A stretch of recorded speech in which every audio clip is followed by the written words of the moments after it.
look at things through other people's point of view. Like spend your time get to know yourself enough that you can put yourself aside and see the world through other people's point of view. It'll increase your curiosity and that'll change your life.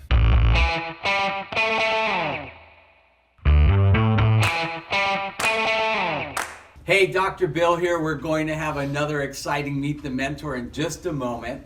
We are planning this year's gala, and it's going to be at the Jim Henson Studios. So you're going to see lots of green because Kermit will be there. Without further ado, I'm going to introduce you to Cauri Jaye. I'm not sure what he does. This is a very outside the box kind of career for me as a dentist, but I'm sure most of you will understand a lot more of this than I do. But he is a technologist, a futurist, a martial artist with over 25 years of experience building technology and startups from small businesses to Fortune 100 companies.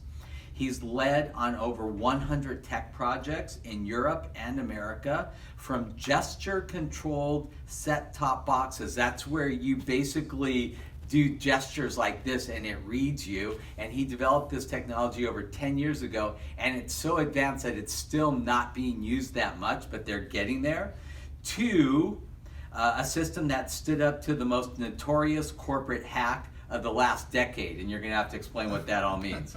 He specializes in frontier tech, helping companies leverage these nascent technologies such as big data, artificial intelligence, and augmented virtual reality. And he just finished a really cool project which he'll tell you about.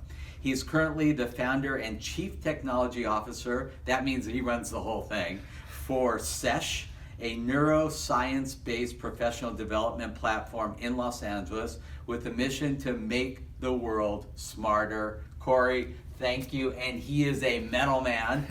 We met at Metal, and I think you've been to Leap twice? 3 times. 3 times. Was going to come last year, but we'll be here next year. Yeah. So, okay, what do you really do? Like in lay terms that my mother would understand. So when science comes up to the edge and you discover new things, it used to take 60 years to take that science and turn it into technology. Now you can take science discoveries and turn them into technology in like 12 months. Okay, so give an example. So, for example, when we first started getting cameras that could sense the depth of things, it allowed us the opportunity to create augmented reality. That means looking at a screen, whether it's in front of your eyes through goggles or on a screen in front of you like on a phone, and placing digital objects into the real world, right? So that you can do that, the technology exists. But if you have a team of people who are trying to develop that to do something with it, it's really hard to do because there's nothing, you can't Google it, you can't search on the web for code, you can't do any of this work. You have to come up with things from scratch, right? You have to really start at the base. And so what I do is I pull together teams and I teach them and work with them and leverage all of their intelligence and all of their skills to be able to create things that have never been created before. So for example, last year I was with National Geographic and in DC, and we built all of these experiences where you could, for example, we took the Church of Christ, which is in Jerusalem, and we'd scan the whole thing, and we took that and we put it on a pedestal where I could look in my phone and press a button and load the Church of Christ, and I could press another button and it would appear all around me, and I could look around and look at it and see all the details and everything was there. You know, it's that kind of thing. It's taking technology and making it into something people can use. Now, you started this at the age of 10. Yeah, I started building computers when I was about 10 to 12 years old. I built my first computer. Where does this even come from?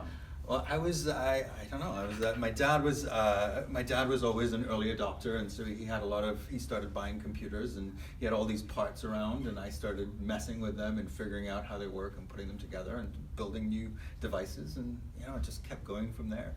Okay, like again, in lay terms, okay? What's like the coolest thing? Like if you said all this stuff, but this is actually the coolest thing I ever made. What's this? So actually it's the thing that I'm in the middle of doing right now. Okay. Right? So I started this company with another founder who's a namesake of yours, David Dorfman. No way, my brother is David Dorfman, but it's not him. It's probably no not way. him. Yeah. That's crazy.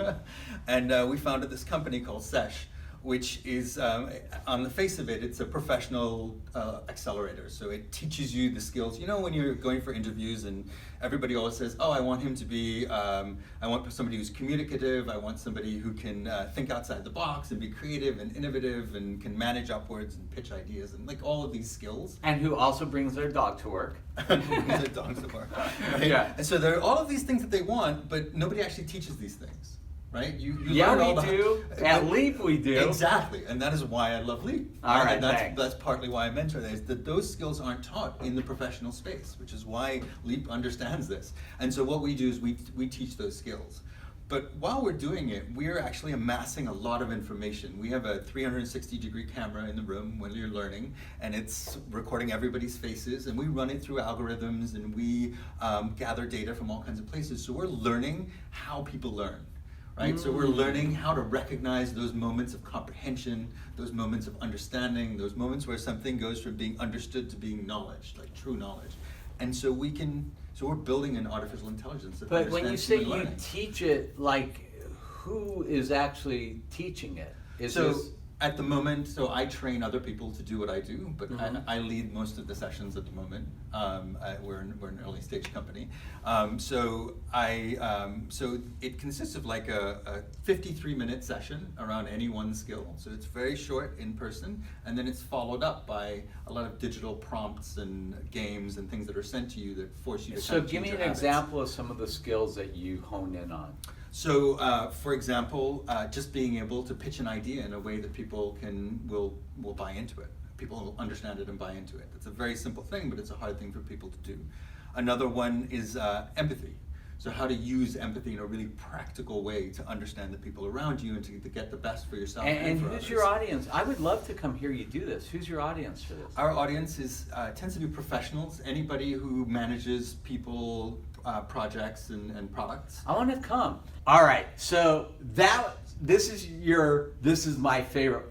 What was the biggest one of these things like, oh my gosh, this is gonna like change the world? Is like, no.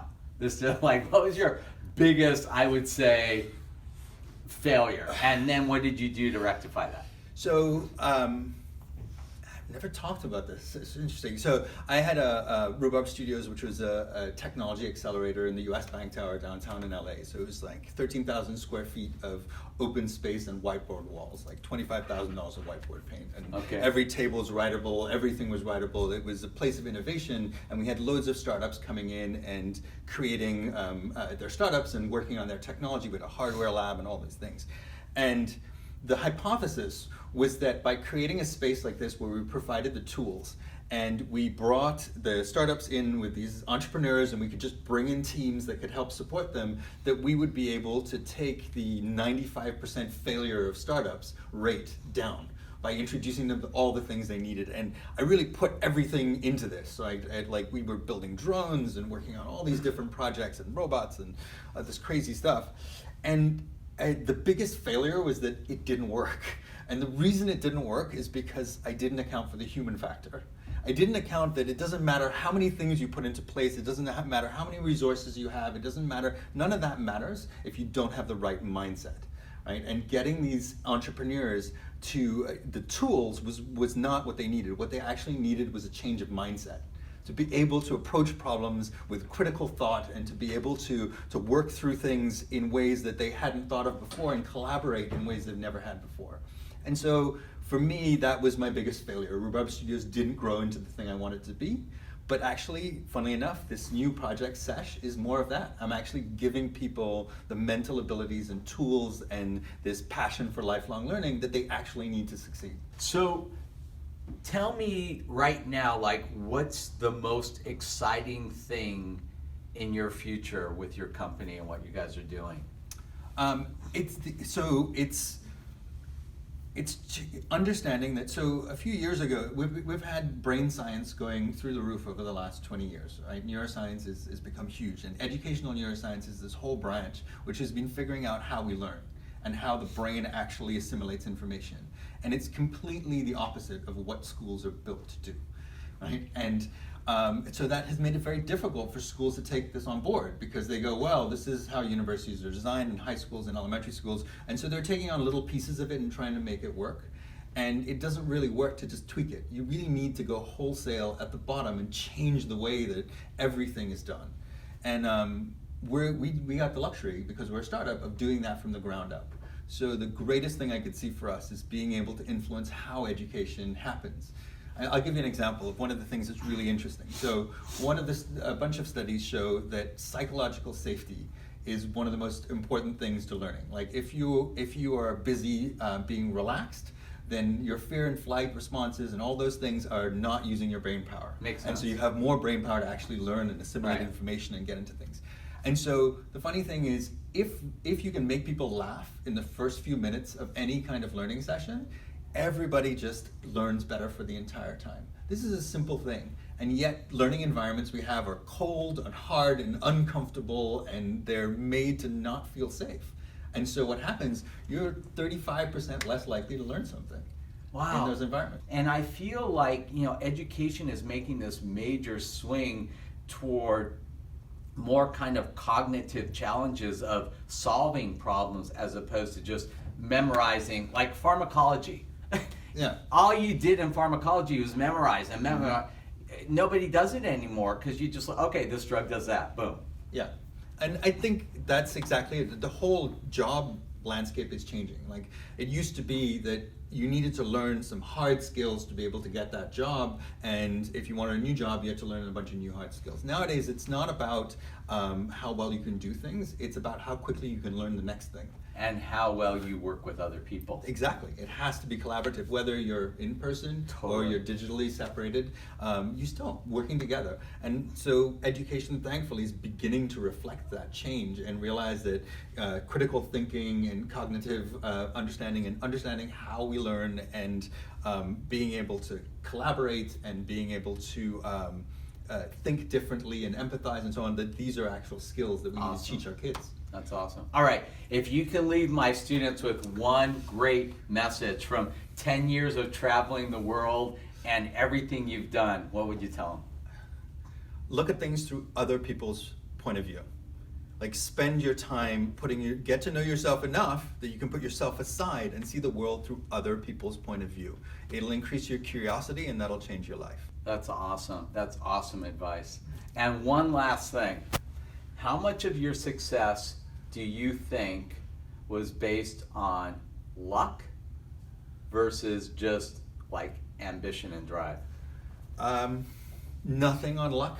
Luck does not do anything for me. You just have to keep going. It's tenacity and grit, and I still have a long ways till I hit the point where I say I've truly been successful.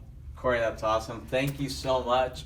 And this will be out next week on our Facebook page for LEAP. And now all of these are being put in our podcast at Meet the Mentor. Thank you for listening, and I'll talk to you next week. Thank you.